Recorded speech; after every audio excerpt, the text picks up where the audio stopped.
Every new Shrewsbury police detective starts their first day in the bureau with these binders. We ask them, hey, look through this report and see if there's anything that you think we should do. So far, no one has come up with any fresh ideas about the disappearance of Nancy Brannon.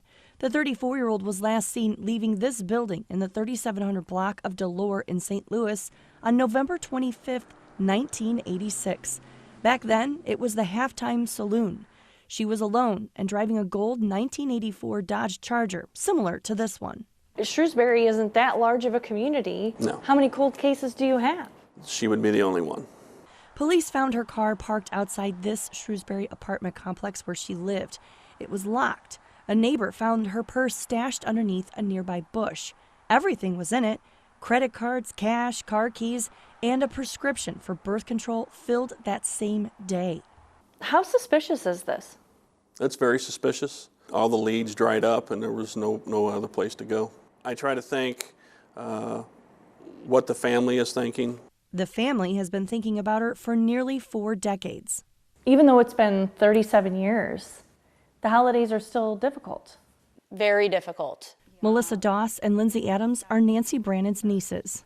We still do things to think about her and remember her around the holidays. You know, some of the last friends that she was with that night still came to our Thanksgiving and our Christmas. Like, we're part of our family too. Lindsay Adams was just a few months old when her mother's sister seemingly vanished. When our grandpa went to look at the apartment, nothing was touched. Something happened from the car to the apartment. Yesterday morning, a neighbor found Nancy Brannon's open purse here in the park. News coverage was intense. Here's Melissa Doss crying next to her Aunt Tammy during an interview with KSTK. I remember even as a kid being 7 years old, our family was on the news every night for the first few weeks, maybe even a month. Her grandmother pleaded for answers that never came in her lifetime. Abducted, kidnapped, I haven't got a clue. That's the only thing. Like I say, this is so out of character. We hear from her all the time. Nancy Brannon worked at the former St. Louis Eye Hospital that used to be here along Bellevue Avenue. Friends told her family she was having an affair with a married coworker, and she had missed some of her birth control pills. Do you think she could have been pregnant? I think that's a possibility. She was dating a guy who was married and building a house. If she was pregnant, that guy had a lot to lose. The I-Team contacted that coworker and his wife. The wife denied ever knowing Nancy. Her husband referred the I-Team to his statements to police, which are closed records.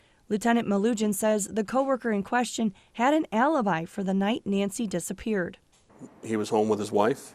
Lieutenant Malugin says he didn't know of the alleged affair until the I-Team brought it to his attention. All of her friends mentioned that she's never mentioned a boyfriend. That would be Aunt Nancy. It's a lead Nancy's nieces now know those new detectives won't find in the binders, but they hope it will spark someone's memory. We want answers in our parents' lifetime. They've had to deal with this all of their life, and we just want answers. For now, though, they're preparing to spend another holiday without her. For the I-Team, Christine Byers, 5 on your side.